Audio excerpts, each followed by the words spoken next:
जगत के लोग दुखी क्यों हैं? भगवान ने दुनिया बनाई कि लोग दुखी हों इसलिए नहीं बनाई, और कोई दुखी रहना चाहता भी नहीं। तो न सृष्टिकर्ता ने दुखी होने के लिए सृष्टि बनाई, न भोक्ता जीव ने दुखी होने के लिए सृष्टि में कोई कोशिश की। फिर भी लोग दुखी क्यों? परम सत्ता ईश्वर ज्ञान स्वरूप है और चेतन रूप है, और वही ईश्वर आत्मा होकर बैठे। हाथ को पता नहीं मैं हाथ हूं, लेकिन चैतन्य ईश्वर की सत्ता से मन जानता है कि हाथ है। मन ठीक जानता कि नहीं जानता, उसका निर्णय बुद्धि करती है। बुद्धि का निर्णय ठीक है कि बेठीक है, उसको देखने वाला भी ज्ञान स्वरूप सूक्ष्मतम चैतन्य परमात्मा है, और वो हमारे हितैषी। अगर हितैषी नहीं होते और अंतर्यामी नहीं होते, चेतन नहीं होते, तो हम बुरा काम करते तो हृदय की धड़कनें क्यों बढ़ती? हम तो नहीं चाहते बुरा काम कर, हृदय में डर आ जाए, धड़कन। अच्छा काम करते तो बल कहाँ से आता है? तो मानना पड़ेगा वो चैतन्य है, ज्ञान स्वरूप है और हमारे हितैषी है। जैसे बच्चा बुरा काम करता है तो माँ बाप रोकते हैं क्योंकि बुरा फल होगा। अच्छा काम करते तो उसको पोषते। ऐसे ही त्वमेव माता च पिता त्वमेव। माता का अंतरात्मा होकर बैठे, पिता का त्वमेव बंधु च सखा त्वमेव। माता पिता गुरु बंधु का अंतरात्मा होकर बैठे परमेश्वर। त्वमेव विद्या द्रविणम त्वमेव त्वमेव सर्वम मम देव देवा। तुम सर्व रूप में आप हो, मेरे देव हो। तो फिर मैं दुखी क्यों? और वो समर्थ सृष्टा हमको दुखी करना नहीं चाहते, हम दुखी रहना नहीं चाहते। वो हमारे से दूर नहीं है और उसने हमारी उपेक्षा नहीं की। अगर उपेक्षा कर ली होती तो हम अच्छा काम करें तो हमें फिर अच्छी जगह पर सत्संग में प्रेरित नहीं करता, और बुरा काम करते तो हमारे दिल की धड़कनें नहीं बढ़ाता, तो हमारी उपेक्षा भी नहीं की सृष्टा ने। और हमसे दूर भी नहीं है, और हम दुखी होना चाहते भी नहीं, और वो दुखी करना भी नहीं चाहते। फिर भी लोग दुखी क्यों है?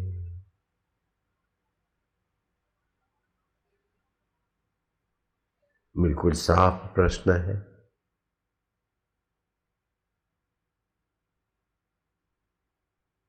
जैसे मैंने प्रश्न किया कई बार, लाखों लाखों लोगों ने सुना है, करोड़ों लोगों ने सुना है। बुद्धि खाती क्या है, बुद्धि पीती क्या है, बुद्धि का वास्तविक स्वरूप क्या है? तो कई लोग अंट संट जवाब भेजते रहते, आज तक सच्चा नहीं मिला। बुद्धि ज्ञान को खाती है, प्रेम को पीती है, इस प्रकार का। बुद्धि हरि रस खाती है, प्रेम रस पीती है। ये सब शास्त्रीय उत्तर नहीं है, अपना काल्पनिक उत्तर है। बस बात का समाधान, सच्चा समाधान मिलेगा वेद शास्त्र महापुरुषों के अनुभव के अनुसार। बोले दुखी कौन है कि जिसे विशाल तृष्णाएं है? सुखी कौन है जिसे तृष्णाएं नहीं है, आत्मा में संतुष्ट है? मूर्ख कौन है जो जगत को सच्चा मानकर वहां सुख खोजता है? बुद्धिमान कौन है जो सत्य को खोजकर उसमें विश्रांति पाता है और पूर्ण सुख को पा लेता है? पूरा प्रभु आराध्या, पूरा जाका नाम। अपने आप का शत्रु कौन है? बोले संसारी चीजों में सुखी होने के लिए विषय विकार झूठ कपट बेईमानी करे, वो अपने आप का दुश्मन है। फिर उसी में लोभियां बनती, राग द्वेष निंदा, वो अपने आप के दुश्मन लोग ही बनाते। अपने आप का मित्र कौन है? जो अपने आत्मा की शरण जाता है। आत्मैवात्मनो बंधु आत्मे रिपुरात्मना, ये शास्त्र आया, गीता है। बंधुरात्मनात्म तस्य ये नात्मैवात्मना जिता अनात्मनस्तु शत्रुते वर्तेतात्म शत्रुवत्। तो अनात्म वस्तु है, परिवर्तनशील है परिस्थितियां, उसमें जो अपने को खपाता है सुखी होने के लिए, सेवा के लिए लग जाए तो अहोभाग्य है, लेकिन सुखी होने के लिए, अहम पोषने के लिए, कुछ बन के दिखाने के लिए, अपने आप का दुश्मन है। आत्मा परमात्मा की सत्ता पर पर्दा डाल दिया और अपने मैं से कुछ बनकर दिखाना चाहता। तो भगवान दुखी करना नहीं चाहते, हम दुखी रहना नहीं चाहते, फिर क्यों दुख है? भगवान ने उत्तर दिया, अज्ञानेन आवृतम ज्ञानम, अज्ञान से उनका शुद्ध ज्ञान ढक गया, शुद्ध समझ ढकी हुई है। और सुनाने वाले गुरु सुना सुना के थक जाए, फिर भी इतना ढक के रखे हैं कि वो अज्ञान छोड़ना ही नहीं चाहते, राग छोड़ना ही नहीं चाहते, द्वेष छोड़ना ही नहीं चाहते, कपट छोड़ना ही नहीं चाहते, बेईमानी छोड़ना ही नहीं चाहते, धोखा छोड़ना नहीं चाहते। ऐसे अभागे लोग ही दुखी रहते हैं। अज्ञानेन आवृतम ज्ञानम तेन मोहंती जनतवा। श्री कृष्ण ने गाली दी ऐसे लोगों को, जनतवा, जीवड़े बेचारे। जैसे माँ हमारी बेवकूफी पर नाराज हो जाए कि मुंह है मूर्ख, गधेड़े, तो गधेड़े बोल देती है तो सचमुच गधा बनाने को नहीं बोलती, बेवकूफी छुड़ाने को बोलती। ऐसे ही भगवान ने जनतवा कह दिया। तो हम जंतु की नाई भटकते रहे विकारों में, इसलिए नहीं कहा, जरा सावधान हो जाए।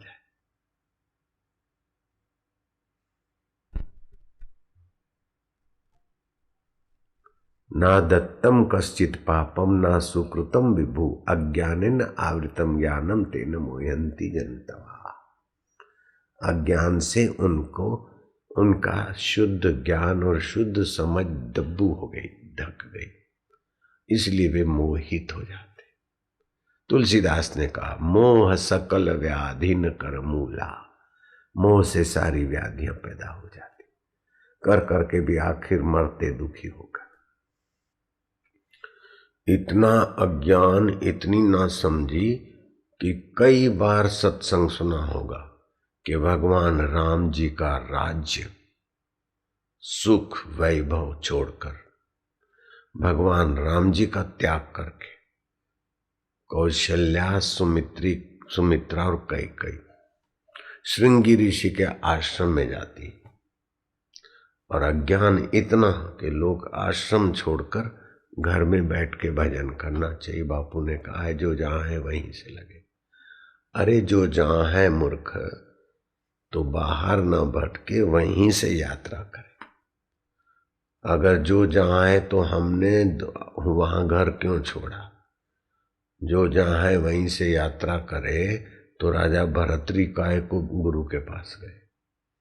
तो अज्ञान ऐसा हावी हो जाता है कि गुरु कहते कुछ है और अर्थ कुछ लगाकर लोग भटक मरते।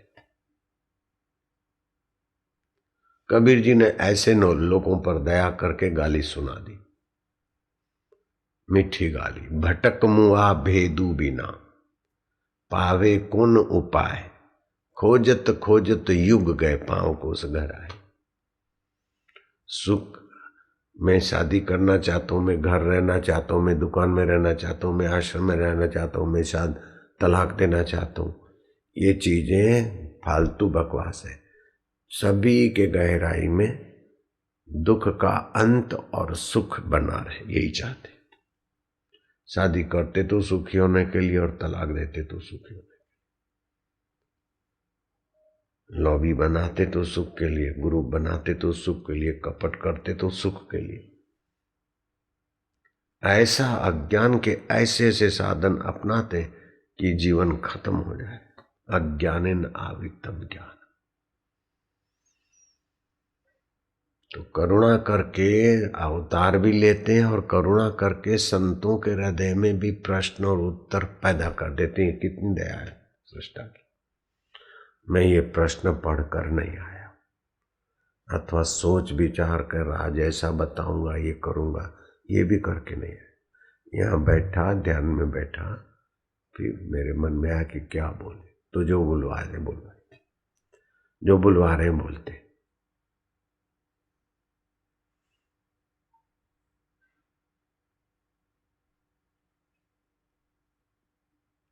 तो ये अज्ञान मिटाने के लिए भगवान के वेद हैं, शास्त्र हैं, फिर अवतार है और संतों का संग है।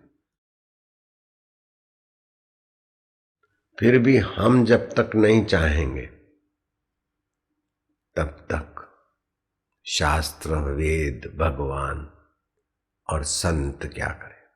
बोले भगवान तो दयालु है, संत दयालु है, तो हमको जबरदस्ती क्यों नहीं उससे बचा लेते। अगर हम झूठ बोले तो मेरी जीभ को पैरालाइज हो जाए तो मैं झूठ बोलना बंद कर देता हूँ। भगवान समर्थ है।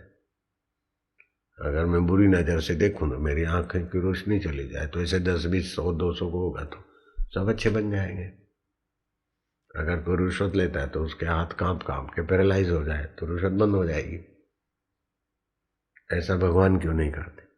और लोग भगवान होते हुए और भगवान कहते कि जो भूतों को, प्रेतों को, पितरों को, अन्य देवताओं को मानते हैं तो उनकी श्रद्धा भी मैं दृढ़ करता हूँ और देवता और पितरों के और उनके तरफ से उनके मनोरथ भी मैं पूर्ण करता हूँ। तो काहे को भगवान हमारे को भूतों में, प्रेतों में, उसमें लगाते, अपनी ओर क्यों नहीं लगा देते। ये सवाल है। भगवान ने 84 लाख योनियां, तो जैसा उन्होंने नियम बनाया उस प्रकार सब। जैसे एकादशी के दिन चावल खाने से भी शारीरिक और मानसिक पाप लगता है, शारीरिक बीमारियां होती। 11 के दिन चावल नहीं खाना चाहिए, शास्त्र में भी ये बात आती।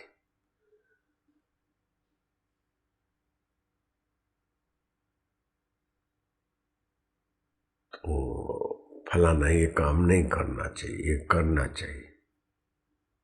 तो इससे हमारी बुद्धि के ऊपर जो परतें पड़ी है, नासमझी पड़ी है। तो बोले भगवान फिर क्यों हमको ये करते। भाई शेर अगर एकादशी के दिन सिंह या चीता एकादशी के दिन गाय को मार देता है तो उसको पाप नहीं लगेगा, क्योंकि वो भगवान ने भोग योनियां बनाई कि कर्मों का फल भोगे। लेकिन मनुष्य जीवन भोग योनि नहीं है। देवताओं का जीवन भी भोग योनि है कि स्वर्ग का भोग भोगे, और दूसरे 84 लाख प्राणियां भी भोग योनि। मनुष्य शरीर एक ऐसा है जो भगवान का मित्र बन सकता है, सखा बन सकता है, भगवत तत्व का ज्ञानी बन सकता है, भगवान की लीला का रहस्य जान सकता है और भगवान के आत्मा को और अपने आत्मा को एकत्व में देख सकता है। ये मनुष्य को भगवान ने स्वतंत्रता दी। तो जैसी उसकी रुचि हो, जैसी उसकी परम स्वतंत्र। तो मनुष्य को भगवान ने स्वतंत्रता दी है। अगर झूठ बोले और पैरालाइज कर दे तो स्वतंत्रता कहाँ रही। बुरी नजर से देखे और अंधा बना दे तो स्वतंत्रता कहाँ रही। चोरी करे और पैरालाइज हो गए तो स्वतंत्रता कहाँ रही। तो मनुष्य को भगवान ने स्वतंत्रता दी। जिसको भी पूजो, जिसको पाना है उसमें भगवान सहयोग देते। ज्ञान से अगर ज्ञान आवृत हो गया और विषय विकार 84 लाख योनि में भोगते आए हैं तो वही संस्कार हमको घसीट रहे। तो भगवान ने शास्त्र में कह दिया धर्म धर्म को मुख्य बनाकर आप अर्थ धन कमाओ, काम अपनी कामनाओं को नियंत्रित करो। जहाँ तहाँ कुत्ते की नाई भोग वासना या खाते फिरे नहीं। ठाकुर जी को भोग लगाया, लहसुन से प्याज से बचने की जरूरत हो तो बचे, औषध की जरूरत हो औषध रूप में। इस सारा भगवान ने ज्ञान धन्वंतरी होकर आयुर्वेदिक ज्ञान दे दिया। और फिर वैद्यों को, डॉक्टरों को, संतों को भी प्रेरित करके वो भी बताते। फिर हम बदपरहेजी करें और बीमार पड़े तो इसमें भगवान का क्या दोष? वो भी हमारी स्वतंत्रता है। हम मांस मदिरा लेते हैं कि सात्विक भोजन लेते हैं, हम स्वतंत्र हो गए। तो कर्म करने में हम परम स्वतंत्र है, लेकिन फल तो जो नियता का विधान है वही होगा। खून करें कि हम न करें वो हम स्वतंत्र है, लेकिन फिर सजा मिले या न मिले उसमें हम स्वतंत्र नहीं। बोले होगा वही जो राम रचि राखा, वही होता है जो भगवान ने रच के रखा है। को करी तर्क बढ़ावई शाखा, तर्क वितर्क क्यों करना? जो भगवान ने लिखा है वो के रहेगा। तो भगवान ने यही लिखा है, शास्त्र कहते हैं आपका किया हुआ कर्म घूम फिर के आपके लिए प्रारब्ध बन जाता है। बोले भगवान ने लिखा था उसको मेरे हाथ से मरना, तो मैंने उसको गोली मार दी। तो फिर ये भी है, भगवान ने होगा वही जो राम रचि राखा, तो गोली मारने वाले को जन्म टीप अथवा फांसी की सजी, ये भी तो भगवान ने लिख के रखा है सामाजिक व्यवस्था में, तो फिर स्वीकार कर लो। बोले सब भगवान है तो मांस खाने में क्या, अथवा भागलपुर में रहने में क्या? तो भागलपुर में रह रहे के कितने लोगों ने साक्षात्कार कर लिया, कितने लोगों को ऐसा सत्संग मिल गया। हम अगर घर में रहते, दुकान पे सब भाई बोलते थे एक दिन खाली आओ हफ्ता में, शादी विधि कराई, बोले खाली शादी भी किया, घर है, सब प्रॉपर्टी है, एक दिन खाली हफ्ता में दुकान में आओ और भजन भी करो। तब भी हमको तृप्ति नहीं, और गुरु के शरण गए तो हमारा काम बना और रहे। और वहां से भगाने वालों ने तो पूरा जोर मारा था। ऐसा इधर कोई जोर मारे तो तुम तो कभी मुड़ के भी नहीं देखो। ऐसा भगाने वालों ने जोर मारा था मेरे को भगाने के लिए, लेकिन मैं जानता था मनुष्य जीवन की कीमत क्या है और मैं डटा रहा। तो मुझे जो मिला है वो दुनिया जानती है, भगवान जानते। तो अपनी बुद्धि का उद्देश्य ऊंचा होना चाहिए। हलकट बुद्धि से निर्णय माँ बाप ने कर लिया तो उस माँ की बात को मैंने ठुकरा दिया, भाई ने निर्णय किया तो उनकी बात को ठुकरा दिया। पति पत्नी सासू ससुरे साले, साले के साले जोर मारते थे कि घर में रह के भजन करो। कबीर जी नहीं थे, फलाने नहीं थे, और कई भाई के दोस्त ले जाते अपने घरों में, देखो हम भी नास्तिक तो नहीं, पूजा करते ही करते, अपना काम धंधा करते, ये भी निभाते वो भी निभाते, वो पराई जाई आई वो रोएगी, उसकी जिंदगी खराब मत करो, ये मत करो। और उसका अपराध क्या है? अपराध कोई नहीं था। ऐसा नहीं था कि पत्नी ऐसी मिली हम छोड़ के भागे, ऐसा नहीं था, उसका कोई अपराध भी नहीं। लेकिन हमारा लक्ष्य तो क्या है? ईश्वर प्राप्ति। अगर ईश्वर प्राप्ति नहीं की तो पति पत्नी होके तो मेढक भी जी रहे, कुतिया भी जी रहे, कुत्ते भी जी रहे। लक्ष्य प्राप्त कर लौट आऊंगा तो लौट भी आए। लक्ष्य प्राप्त हो जाए तो घर में रह के भजन करो, जो जहाँ है, मतलब जहाँ आपका अंतरात्मा है वहीं से साधना करो। अगर ऐसा नहीं होता तो बापू ने घर क्यों छोड़ा?